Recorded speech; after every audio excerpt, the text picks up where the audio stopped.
এক জঙ্গলে দুই নাগ নাগিনী বাস করত। নাগ নাগিনীর মাথার উপর ছিল একটি মণি। মণিটা সব সময় জল জল করত। ওই মণিতে ছিল 7 রাজার ধন। ওই মণিটা যে উদ্ধার করতে পারবে সে 7 রাজার ধনের মালিক হয়ে যাবে। সেই দুইটা ছিল ইচ্ছাধারী নাগিনী। যে কোনো সময় মানুষ থেকে সাপ হইত, আবার সাপ থেকে মানুষে রূপান্তরিত হয়ে যাইত। এই নাগ নাগিনী খুবই বিষধর ছিল, এজন্য তাদের কাছ থেকে ওই মণিকে উদ্ধার করতে পারে না। যেই উদ্ধার করতে চায় অমনি তাকে সুপল দিয়ে ওই নাগ নাগিনী মেরে ফেলে। এই নাগ নাগিনীর মণি উদ্ধার করার জন্য ওই জঙ্গলে একজন সাপুরিয়া প্রবেশ করলো। ওই সাপুরিয়া খুবই লোভী ছিল। সে ওই নাগ নাগিনীকে ধরে মেরে ফেলবে এবং তাদের মনে উদ্ধার করবে। সেই উদ্দেশ্য করে ওই সাপুরিয়া তার গ্রাম থেকে হাতে বিনবাঁশি নিয়ে ওই জঙ্গলের দিকে আস্তে আস্তে করে হেঁটে হেঁটে যাইতে থাকে। ওই গ্রাম থেকে জঙ্গলটাও বেশ খানিক দূরে ছিল, এজন্য ওই সাপুরিয়াও হাঁটতে হাঁটতে তার গ্রাম থেকে ওই জঙ্গলের কাছে আস্তে আস্তে করে যাইতে থাকে। সে জঙ্গলের মধ্যে গিয়ে তার বিনবাঁশি বাজাইতে থাকে, যাতে করে ওই নাগ নাগিনী তার কাছে ছুটে আসে এবং নাগ নাগিনীকে মেরে তা সেই মণিটা যাতে করে উদ্ধার করতে পারে এবং 7 রাজার মালিক হয়ে যাইতে পারে। আর সে বিনবাঁশি বাজাইতে বাজাইতে নাগ নাগিনী তার কাছে এসে হাজির হয়ে যায়।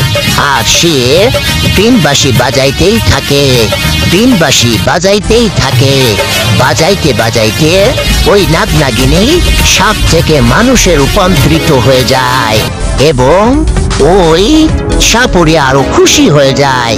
সাপুরিয়া তাদের বলতে থাকে, তোদের মণিগুলো আমাকে দিয়ে দে, আমি 7 রাজার ধনের মালিক হতে চাই।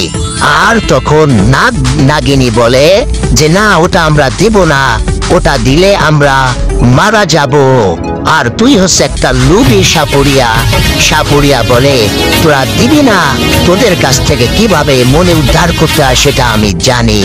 এই বলে সে আবার বিনবাঁশি বাজাইতে থাকে। তার বিনের সুরে পাগল হয়ে নাগ নাগিনী মারা যায় এবং মাটিতে লুটিয়ে পড়ে। আর সাপুরিয়া তার কাজে সফল হয় এবং সেই নাগ নাগিনীর কাছ থেকে মণি উদ্ধার করে। এই সাপুরিয়া ছিল খুবই চালাক।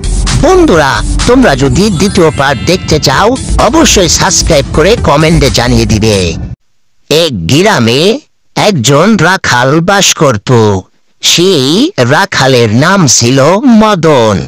রাখাল তার গরুগুলা নিয়ে প্রত্যেক দিনের মতো আজও তাদের খাওয়ানোর জন্য বাড়ি থেকে বের হয়। তাদের নিয়ে রাস্তা দিয়ে হাঁটতে হাঁটতে এক বনভূমিতে গিয়ে গাভীগুলোকে খাওয়ানোর জন্য বেঁধে দেয়। মদন রাখাল যখন সেই বনভূমিতে গাভীগুলো নিয়ে পৌঁছায় তখন সেখানে দেখে অনেক ঘাস। সে ঘাস দেখে অনেক খুশি হয়। তখন ওই মদন গাভীগুলোকে ওই জায়গা বেঁধে দেয়। বেঁধে দিয়ে সে তাদের জন্য ঘাস আনার জন্য বেরিয়ে পড়ে। সে ওখানে গাভীগুলোকে বেঁধে রেখে সে ওখান থেকে ধানের জমিতে চলে যায়। সেখানে অনেক ঘাস আছে। সেখান থেকে সে ঘাস কেটে মাথায় করে নিয়ে আস্তে আস্তে করে হাঁটতে হাঁটতে সেই গাভীর কাছে চলে আসে যেখানে তার গাভীগুলো বাঁধা ছিল। সে গাভীগুলোকে ঘাসগুলো এনে দেয়। গাভীগুলো খুব মজা করে ঘাসগুলো খাইতে থাকে। সে গাভীগুলোকে ঘাস দিয়ে ওখান থেকে সে একটু সমোসার দোকানের দিকে যায়, কারণ তার অনেক ক্ষুধা লেগেছে। সেই জন্য সে গাভীগুলোকে খাবার খাইতে দিয়ে সে ওখান থেকে হাঁটতে হাঁটতে সমোসাওয়ালার কাছে চলে যায়। সমোসাওয়ালা সেখানে অনেকগুলো সমোসা বানিয়ে রাখে। মাদুন সমোসাওয়ালাকে বলে, ভাই সমোসাওয়ালা, তোমার সমোসা তো খুবই মজা হয়েছে, হা হা হা, আমার খুব মজা লাগতেছে, আমাকে আর এক প্লেট দাও। তখন তাকে আর এক প্লেট সমোসা দেয়া হয়। সে বসে বসে মজা করে সমোসা খাইতে থাকে। ওদিকে তার গরুগুলো সুন্দর সুন্দর তাজা তাজা ঘাসগুলো খাইতে থাকে। এদিকে সমোসা খেয়ে তারও পেট ভরে যায়, আর ওদিকে সুন্দর সুন্দর ঘাস খেয়ে তার গাভীগুলোরও পেট ভরে যায়। সে আস্তে আস্তে সমোসা খেয়ে হাঁটতে হাঁটতে তার গাভীগুলোর কাছে চলে যায়। গিয়ে দেখে তার গাভীগুলো সব ঘাসগুলো খেয়ে ফেলেছে। তখন সে গাভীগুলোকে নিয়ে আস্তে আস্তে করে হাঁটতে হাঁটতে সে বাড়ির দিকে চলে যায়। এভাবে প্রত্যেক দিন মদন রাখাল তার গাভীগুলোকে ঘাস খাওয়ায় আর তাকে অনেক দুধ দেয়। বন্ধুরা, তোমরা যারা আমাদের চ্যানেলটি সাবস্ক্রাইব করোনি, এখনই সাবস্ক্রাইব করে নাও এবং দ্বিতীয় পার্ট দেখতে হলে আমাদের কমেন্টে জানিয়ে দিবে। আমরা দ্বিতীয় পার্ট নিয়ে আবার আপনাদের মাঝে হাজির হব। ধন্যবাদ সবাই। একজন গরিব সবজিওয়ালা ছিল।